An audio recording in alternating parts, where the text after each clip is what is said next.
반갑습니다. 여기 눈이 부시네요. 저도 금방 얘기한 것이 민주주의라고 생각하는데 여기 함께 있을 수 있는 사람, 옆에서 성 가진 사람을 참아낼 수 있는 사람, 그러니까 우리가 그걸 참을 수가 없는 인간이 돼버린 그런 것에 대해서 얘기를 좀 드리려고 합니다. 오늘 10대들이 왔다 그래가지고 막 긴장을 해서 제가 다시 이렇게 PPT를 보다가 막 늦어져가지고 아침에 축제와 같았을 그 세션을 못 봤어요. 너무 아쉽고 유튜브에 올라가 있으리라고 생각합니다. 제주도에 살고 있는 문화인류학자이고요. 요새 다들 이제 인류에게 미래가 있나 고민들 하시잖아요. 그런 고민을 나누려고 합니다. 민주주의라고 하면 그 살아가는데 힘을 주는 아름다운 사람들에 대한 기억을 가진 그 기억이 우리를 이렇게 좋은 사회를 만들게 하잖아요. 그래서 여기 제가 제주도에 그 있는 대안학교 그 접시학교 친구들이 청년 전태일을 주제로 올 한 해 그 이렇게 순회 공연을 해요.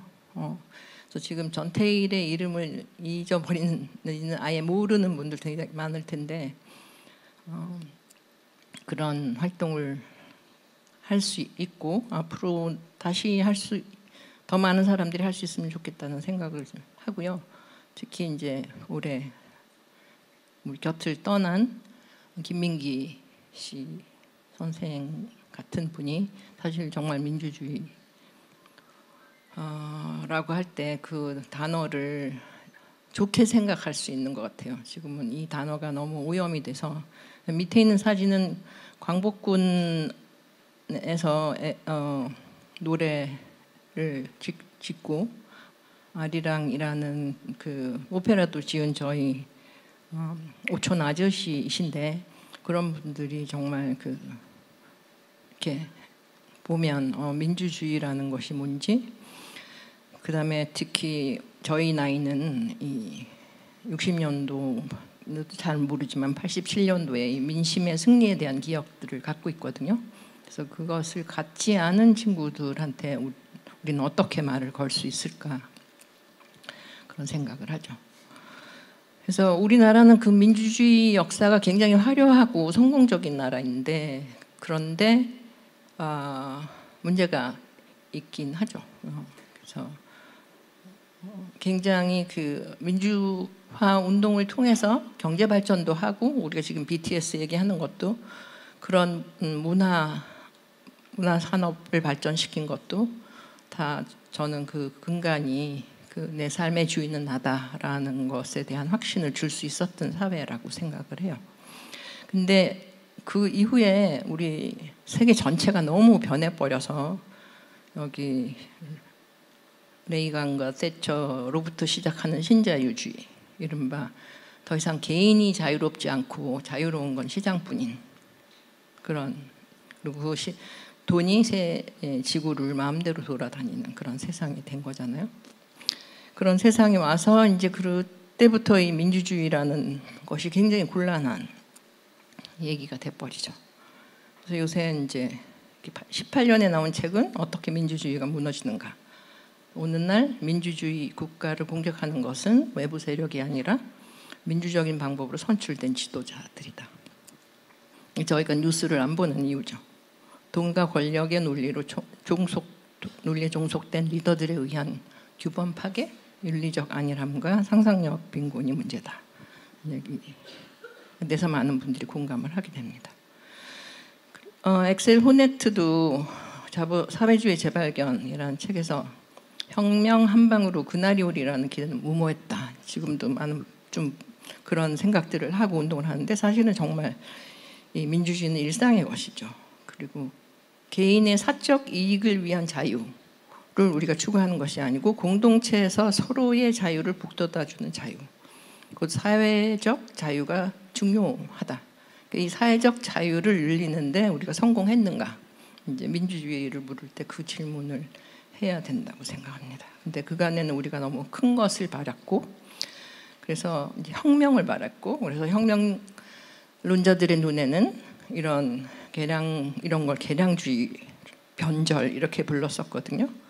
그래서 근데 사실 그런 것들이 더 중요하지 않을까라는 질문을 해요. 이렇게 신자유주의가 계속하면 이게 최근 서울대 교수진이 냈던 건데 2090년 미래 계급을 전망해 보면 제가 이거 쓸까 말까 10대 학생들이 있어가지고 하다가 했는데요. 너무 우울한 얘기를 많이 하면 안 될 것 같아서. 네, 어쨌든 플랫폼 소유주가 0.001%가 제일 위에 있고, 그 다음에 플랫폼 슈퍼스타들, 우리가 이제 주로 보는 이효리라던가 이런 친구들 있잖아요. 거기도 0몇 %겠죠. 그 다음에 AI가 거의 일들을 다 할 거라는 거죠. 그러면 일반 국민은 뭐 할까? 네.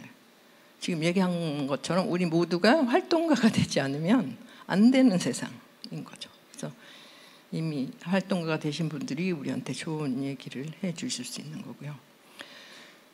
프란체스코 교황이 지금 우리는 3차 세계대전 중이라고 얘기하셨는데, 사실 이제 1차 대전, 2차 대전, 그리고 지금은 조직적이지 않지만 군데군데서 실제로 우크라이나 전쟁이 나고 있고, 실제로 그 전쟁보다 더 심한 전쟁들이 곳곳에 벌어지고 있죠.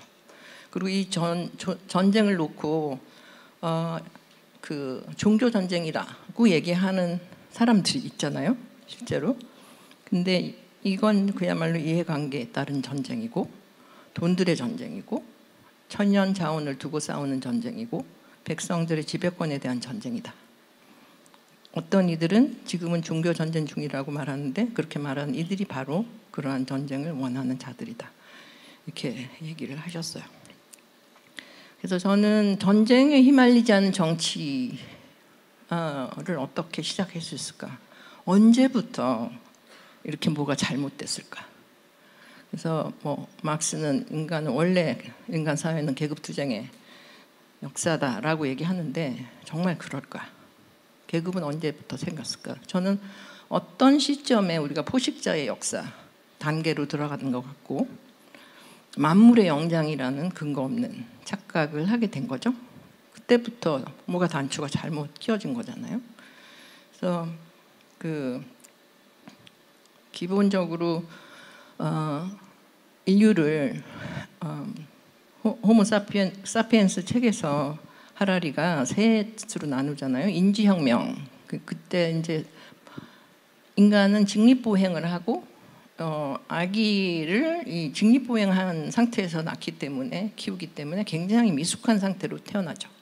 그래서 그 아이를 돌보고 하면서 머리나 감정이 굉장히 풍부해지는 거잖아요.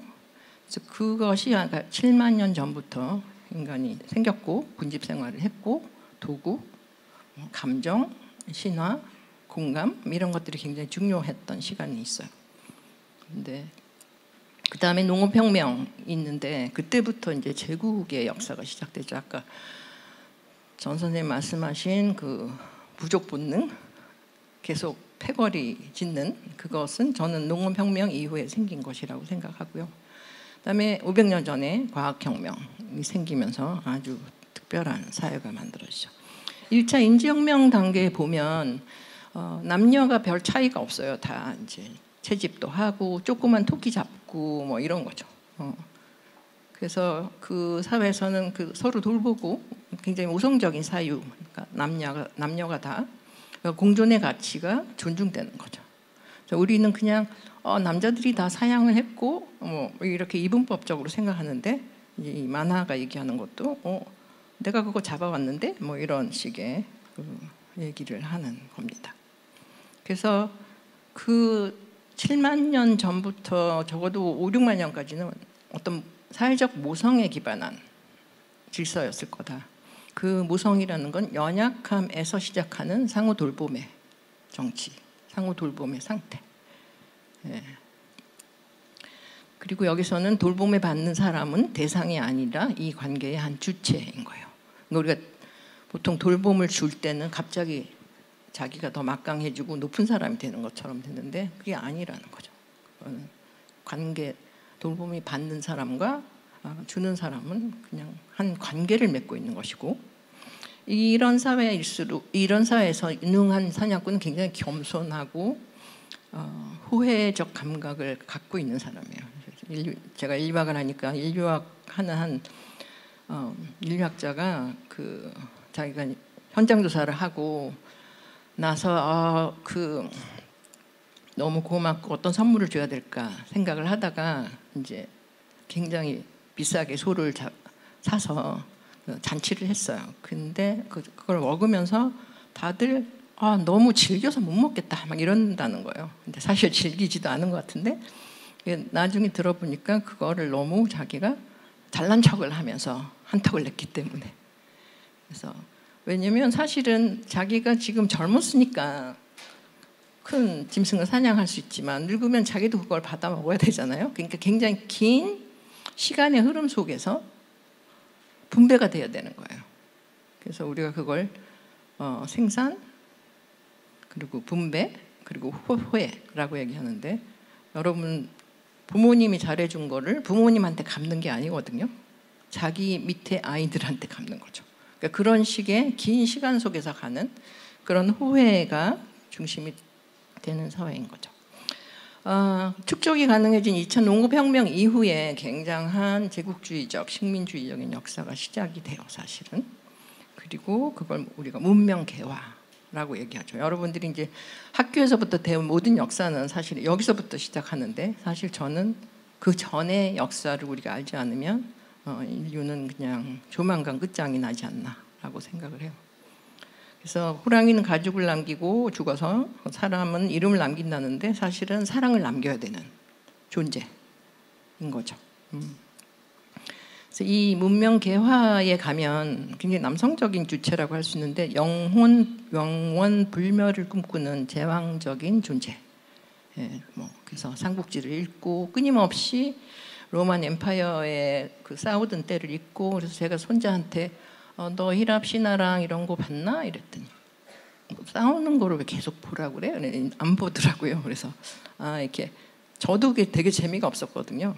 근데 정말 모두가 그걸 봐야 되고 전략적이어야 되고 뭐 지략이 돼야 되는데, 사실은 그런 사람이 있죠. 근데 그런 사람들이 지배하는 사회를 만들면 안 되는 거죠.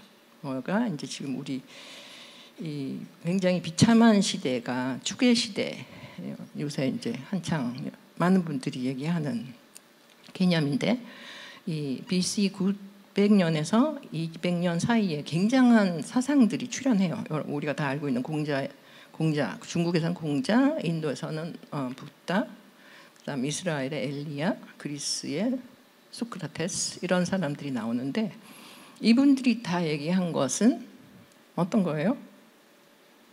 공감과 자비 정신, 그렇죠? 그러니까 그간에 그것을 강조하지 않습니다. 사실은 작은 단위로 있으면 그걸 강조할 필요가 없는데, 이게 커지고 왕국이 되면서 굉장한 비참한 상해, 노예를 착취하는, 억압하는 굉장히 비인간적인 사회가 됐잖아요. 그래서 그때 이 사상가들, 그 성현들이, 현자들이 그런 자비와 사랑을 얘기를 하면서 제도적으로도 안식년, 안식일, 부채탕감 이런 거 얘기해요. 7년째 다 부채탕감을 해라. 토지 재분배하고 그런 토지도 사실은 일시적 소유를 해야 되는 거죠. 그건 하늘에서 온 것이고, 그리고 기본소득 비슷한 제한도 하고 합니다. 그래서 이때 그 전에 엄청나게 폭력적이 된 사회를 돌려보려고 이런 성인들이 나타났고, 그래서 정치가 오로지 정치만이 아니고 정치와 이제 어떤 이 살림의 세계, 그러니까 이제 우리가 뭐 요새는 제사를 열심히 안 지내지만 제사라는 것을 통해서 굉장히 남자 북의 혈통이라서 그게 좀 문제적이긴 하지만, 그런 활동을 통해서 우리가 그냥 마냥 경제적인, 마냥 그냥 정치적인 존재가 아닌 형태를 가는 거죠. 그래서 이 책을 쓴 추계시대라는 책을 쓴 그 친구가 얘기하는 것은 다른 사람을 나와 같이 여기는 마음을 모두가 사실은 떨어져 있는 문명인데 강조했다. 그러면서 이 캐런 엠스트롱이 이제 그런 식의 시대로 가는 걸 했고, 사실은 그것을 거친 이후에 우리나라도 뭐 제사 의례가 하나의 중심으로 가고 기독교 교회라던가 이런 것들이 돌봄과 다 함께 앉아서 기도하는 거, 다 함께 하나가 되는 그런 식의 시간을 확보를 하게 되는 거죠. 근데 이제 이 3차 과학혁명 시대로 가면서 이게 지금 뭐가 힘들어지는 거죠. 모두가 이제 돈을 쫓기 시작하고 그러면서 이제 거의 마지막에 온 것 같은 도구적 이성만 남은 상황에서 이제 우리가 깨달은 것은 정말 파국이구나. 근데 그 파국의 핵심은 타자에 대한 공감의 부재이다. 그래서 우리가 권력을 얘기할 때 두 가지 권력이 있잖아요. 하나는 굉장히 집중적이고 축적 파괴적인 힘, 사람들을 무기력하게 만드는 권력. 그리고 굉장히 제국주의적 논리를 구성하는 권력이 있고, 또 다른 권력은 상생, 돌봄, 관용, 생성하는 힘, 다양한 내 개성을 이렇게 죽이지 않고 같이 어떤 힘을 구성하는, 그럴 때 생겨나는 활력, 이런 거라는 거죠.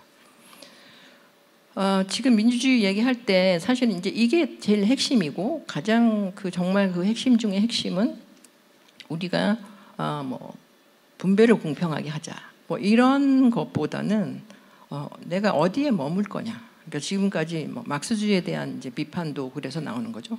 생산주의의 막스주의가 생산주의와 국민주의에 갇혀서 지구 시스템을 망가뜨리는데 별로 신경을 안 쓴 거예요. 그래서 자유주의와 사회주의가 사실 기본적으로 굉장히 비슷한 세계관을 갖고 있었다. 그래서 환경 문제는 지구에 거주하는 모든 이들, 지구 생활자에게 상관 있는 문제인 만큼, 그러니까 녹색 기급이라는 이름을 라뚜르와 술츠라는 학자는 얘기하면서 다들 지금 관심 갖고 있을 거다. 이유진 선생님 말씀하신 것도 마찬가지고요.